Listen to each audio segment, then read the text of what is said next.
Hello, today we're talking about the past, right? The past time. It's Unit 3 from Advanced Language Practice. And the first thing we see here is that the past is used for completed actions. And I'm going to say single completed actions, right? That's why the example here is I got up, switched off the radio, and sat down again. So apart from single completed actions, what we get is a sequence of actions, right? One coming after the other one, right? As opposed to habits in the past, which refer to actions that were repeated, remember, with a certain regularity. That is a habit. There has to be a regularity there, right? And of course, there's also the state, right? I didn't like reading. I lived in France, right? I was younger. My hair was darker, whatever. Those are states in the past. Now, apart from these uses of the past, I would like to comment on irregular forms, right? This is in order when we're talking about the past in English. And you know that you need to remember them by rote, you need to memorize. I don't know whether Oxford has by heart, by rote. Let's see if Oxford has a definition. But the idea is that you have to memorize them though. Maybe rote. It is American, right? And rote memorization, right? Mostly is, I don't know, look, it is British too. So you need to memorize these verb forms, right? And I know you know many of them, and you know there are many you don't know. Those are the ones you need to learn once and for all. It's over, right? Now you have to know them. They will appear in exams. But let's have a look at some that might be odd, like combinations like this one, to frolic as a verb. And what happens? Oops, sorry guys. The past for frolic becomes, or any form of will be frolicking, ck, right? Frolicking in the participle and frolicked in the past. And the same with will happen with verbs like mimic, right? Yes, mimicked. Then also panic, right? Oh, we're looking at the noun, so let's have a look at the verb. I panicked, ck, right? Okay. What happens with this verb? As a verb, right? To synchronize, this is shortened form. So you sync something. You can use the ch in spelling, sorry, but look at the pronunciation. Synced. The past becomes synced like this, but the pronunciation is synced, right? ck. Good. What about this verb? Let's see. First, we're going to visit the. Oh, I wrote bathe. I didn't mean to write bathe because that's the verb, you know, right? But what about the verb bath? That's a British form, right? And so you bath somebody. It's your turn to bath the baby. He never bathed. Yes, bathed the baby, right? American English uses bathe, right? But you bath somebody in British English, right?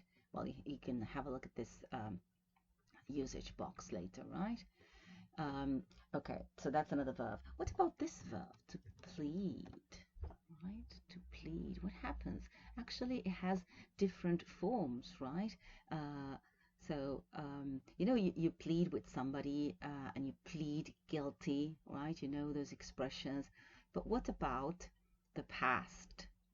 Okay, pleaded is one form, but Americans say pled, right? Pled, spelling pled, pronunciation pled, right? Another verb that I'm sure you know, but just in case, the verb to read, right? In the pronunciation, sorry, in the past, it becomes read. The spelling is the same, but the pronunciation is read, right? And we have another problematic verb, which is hang, right? That can have two verb forms, right? Actually, as hanging objects, right? And this is not it.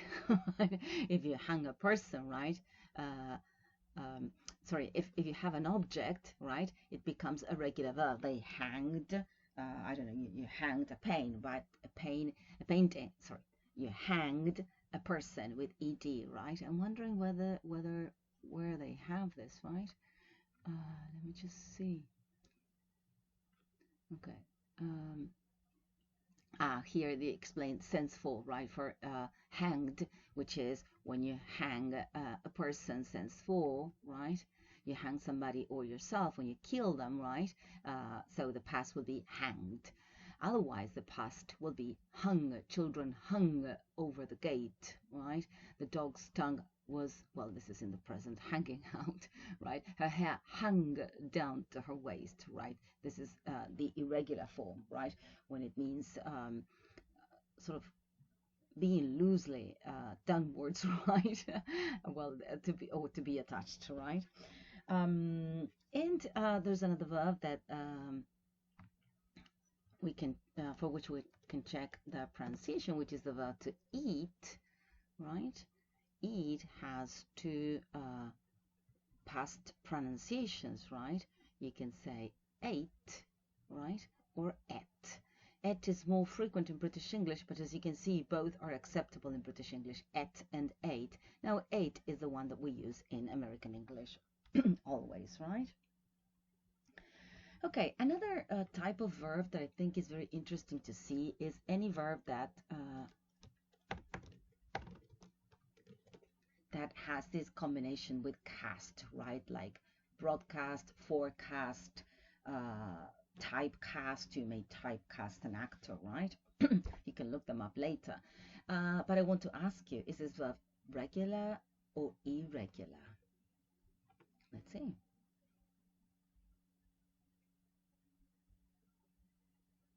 The verb is irregular.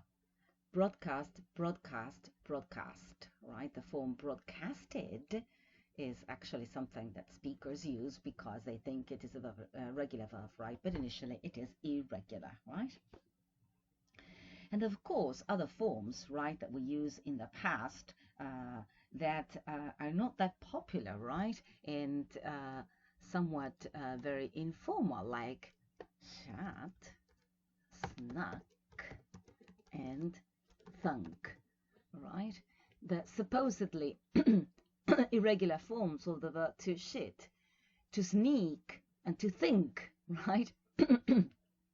Notice that I include here snuck, which is a form that American speakers started using some years ago, right? Supposedly as the past of the verb sneak, but actually the verb sneak is regular, right? Sneaked, right? Oh, comes with that's a noun. So let's check the verb. Snuck, right? It is very popular, right? But initially, the regular form is sneaked, right? Okay, all the others are up to you, right? And I have already uploaded on Dropbox an activity for irregular past with the key, so you can work on your own. So going back to the meanings of the past, right? This was just a digression. We saw the meanings as completed actions, habits, or states, right? Single completed actions. Please remember that. And also remember, now that I realize I haven't told you, that in Spanish, whenever we translate, we're going to think about any verb form in the past, whether we're going to think whether it refers to an iterative actions, iterative action like cantaba, repetición en el pasado, o canté, right? For which English has only one form, right? And I once found something else in Fowler that I think is very interesting. We use it also in Spanish, by the way, which is the attitudinal past. Did you want something else? right? And this use of the past actually is not referring to the past, right? Actually now, do you want something else? But it's just attitudinal, right? And I would say trying to be polite, right? Okay, we also use the past continuous, right? And now when we use the continuous form in the past, we tend to use it to refer to an action that has been interrupted. So I was drinking my coffee. Sorry, I skipped one meaning, but I'm going to go to that example, right? So I was the example here is while I was opening the letter, the telephone rang, or while I was drinking some coffee, I heard a scream, something that interrupts. And actually, this gives us the introduction to the use of the past continuous as background description in narratives, right? This is very, very effective. We tend to use this. So remember, when there is a narrative, we use the past continuous. It is giving us a description of what was going on in the background as opposed to the main events. This is very similar to an action that was in progress interrupted by another one, right? Here you have very nice examples. Most people were working at their desk, but Jane was staring out the window and pretending to write, right? So this is everything that was happening at the moment. The past continuous retains the use of changing states. You know, we saw change and development in the present continuous. This is usually it is gradual change, right? So the car was getting worse all the time. One of the headlights was gradually falling off, right? So same meaning as in the present, right? And we also have the idea of criticism, right? When Jane was at school, she was always losing her things, right? Remember, this is basically irritation on the part of speaker, right? And then it is perceived as criticism, right? Okay, before we go to this use of the past perfect, I want to say that we can also use the past continuous to show politeness, right? It is not mentioned here, if I'm not mistaken.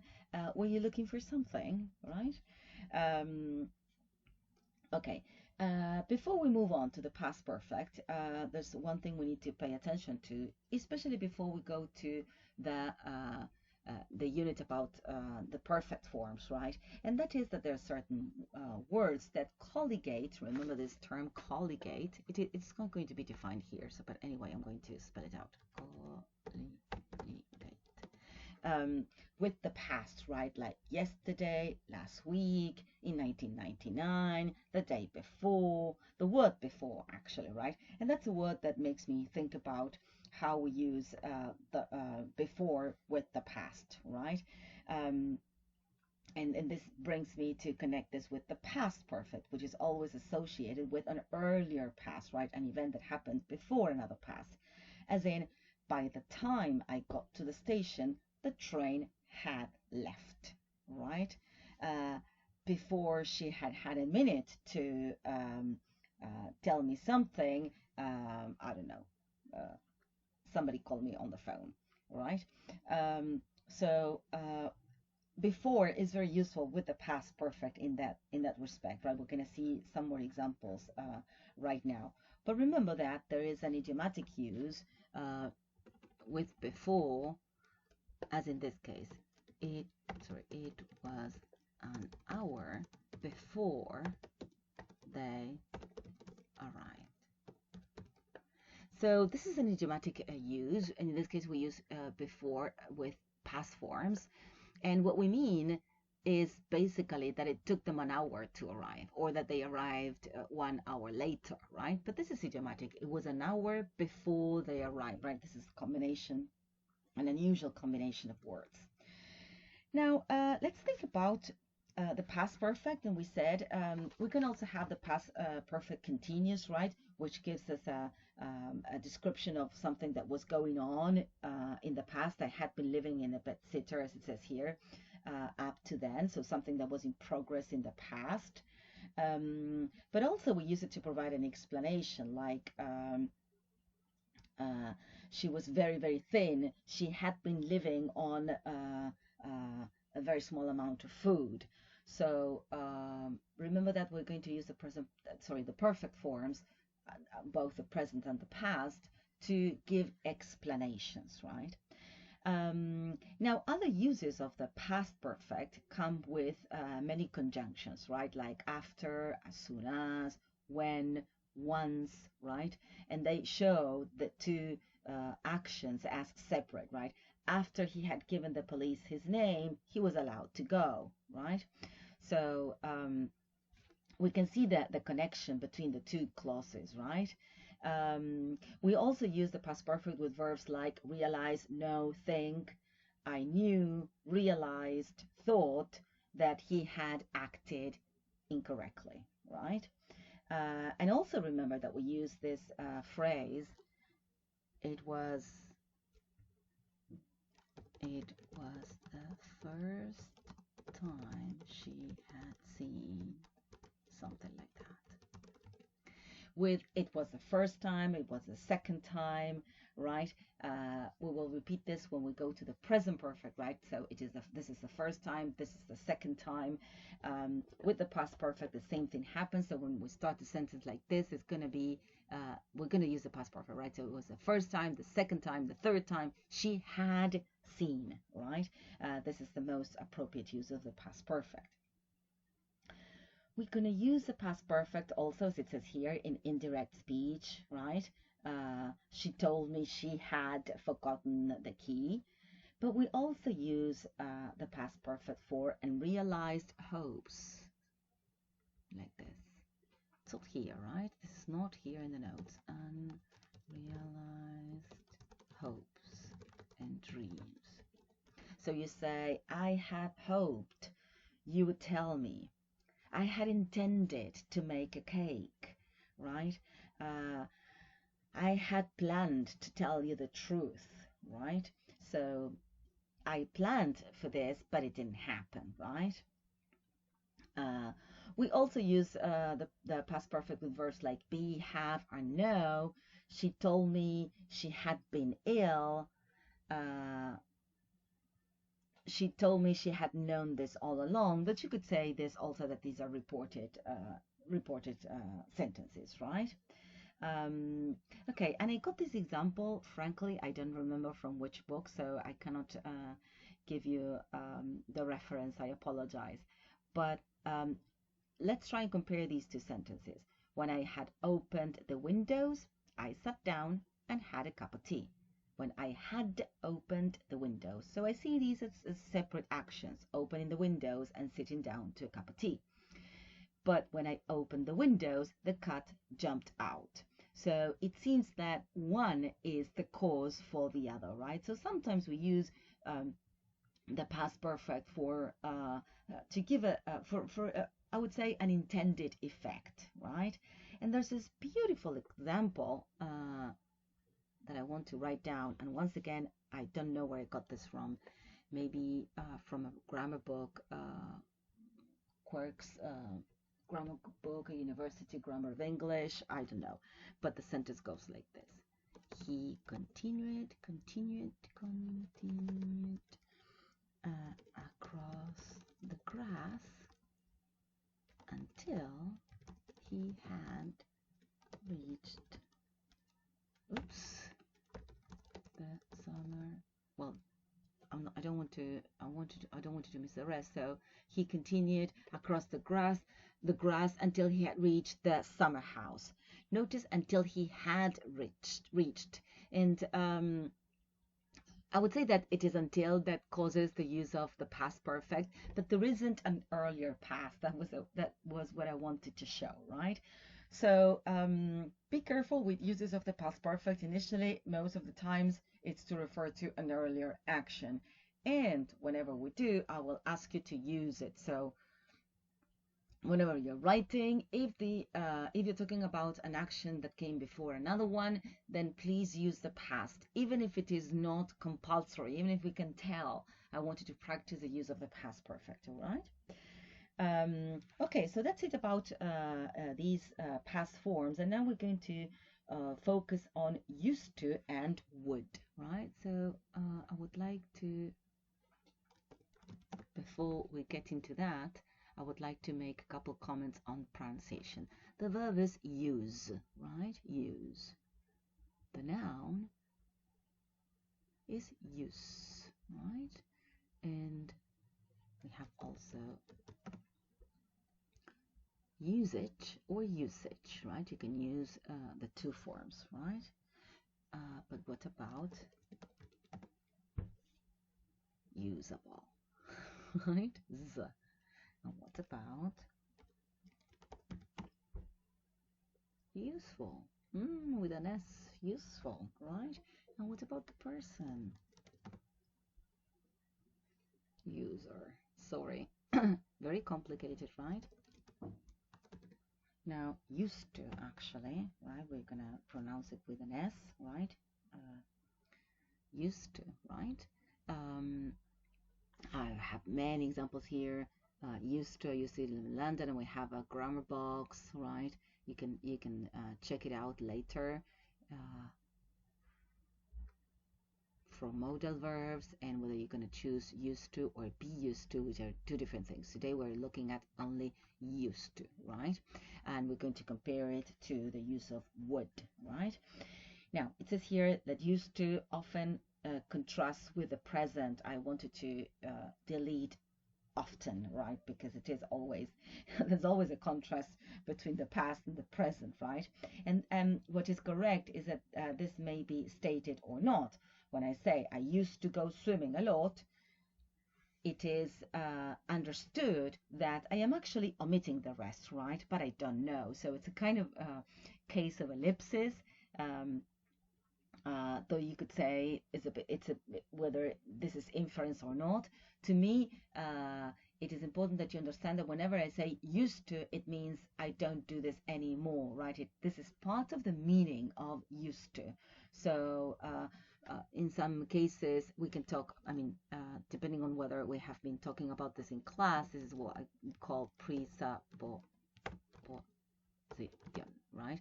I'm not going to look this up here because actually they're not going to give us the technical sense of the word, but it is what is part of the meaning of the word, right?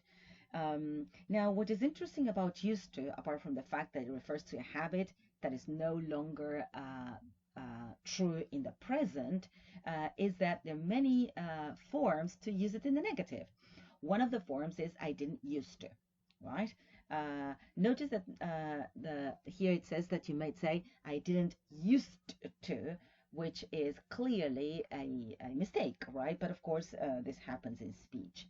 But maybe you have seen, and I don't know whether they put it here, but you can also say I never used to, right? As a way of providing the negative, the negative for this form, right? I never used to. And of course, you can say I used not to, right? Or I used to not do something, right?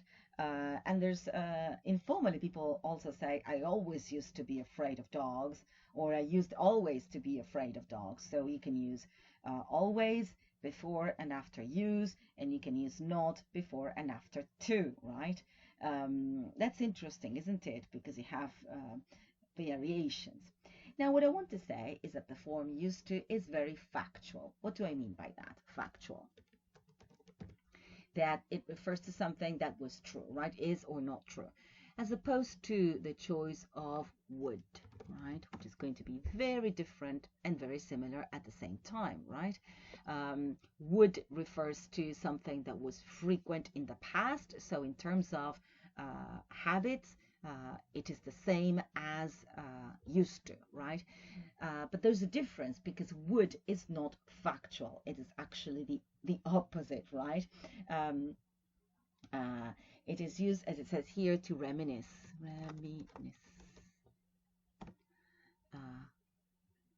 Right? The verb is to reminisce, right?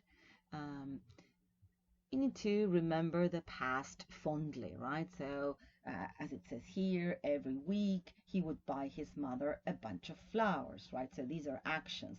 The only thing that also is a difference is, as it says here, we cannot use would for states. You cannot say, oh, damn it. Sorry. I would have short hair, right?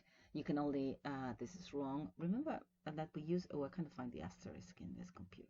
Maybe I do, let's see. No, wait. No. Okay, I give up. This is wrong. I used to have short hair is the only possibility, right? And then what happens is that would becomes remember that we say I didn't mention, right, but we reminisce about something, right? That's a preposition, right? You reminisce about something.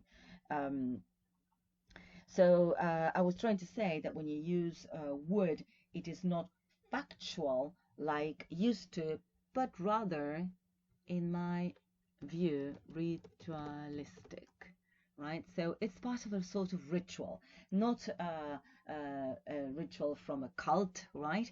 But in terms of the kind of thing that was part of your life, is something you remember fondly, and it always happened in this way, right? So um, um, in the winter when it rained, we would sit by the fire and we would read stories and so on and so forth, right? So it is reminiscent. We should say that we tend to reminisce fondly, right? So remember things fondly, fondly. But it may refer to situations that are not pleasant, right? I always refer to a book by Kazuo Ishiguro, in which he tells us the story of this child whose father would take him to his office and he would make him count the money and he would tell him things about finance he did not understand, and this was torture for him, right? It's an artist of the floating world, an artist of the wonderful book by Ishiguro, right? Kazuo Ishiguro. So remember that would needn't be negative, right? And also remember that this becomes very ritualistic, right? And it is there are emotions attached when you use would as opposed to used to, right? And that's why I say used to is factual, whereas would is ritualistic, right? And reminiscent of, not reminiscent of, it helps you reminisce. Let's put it in better terms. Please know that many other uses of would, right, as a modal and also in terms of referring to time, right? We can use this. This is not related to the past time, but we can use would to talk about a future in the past, like when you say in Berlin he would meet in Berlin, he met the woman he would marry. So this is a future in the past. It's interesting, isn't it? Okay, and we also use would and wouldn't for refusal, but actually when you're reporting a will in the present, it says I won't do it, and she said she wouldn't do it. But many uses of would are not mentioned here. So remember, we're only focusing on this peculiar use of would to talk about the past for habits, right? Okay, then the other cases that you have here are very, very simple, like unfulfilled past events with expressions like I was going to, I was thinking of, I was about to, and Jack was to have taken part. And it is interesting that, once again, very much like when you say I used to, you mean you don't anymore. The same happens with these phrases, right? These are unfulfilled past tenses and they're not happening anymore. Um, okay, yes, here's the past continuous form to refer to polite forms, right? Okay, that's about it. I hope you have enjoyed the use of the past. Bye.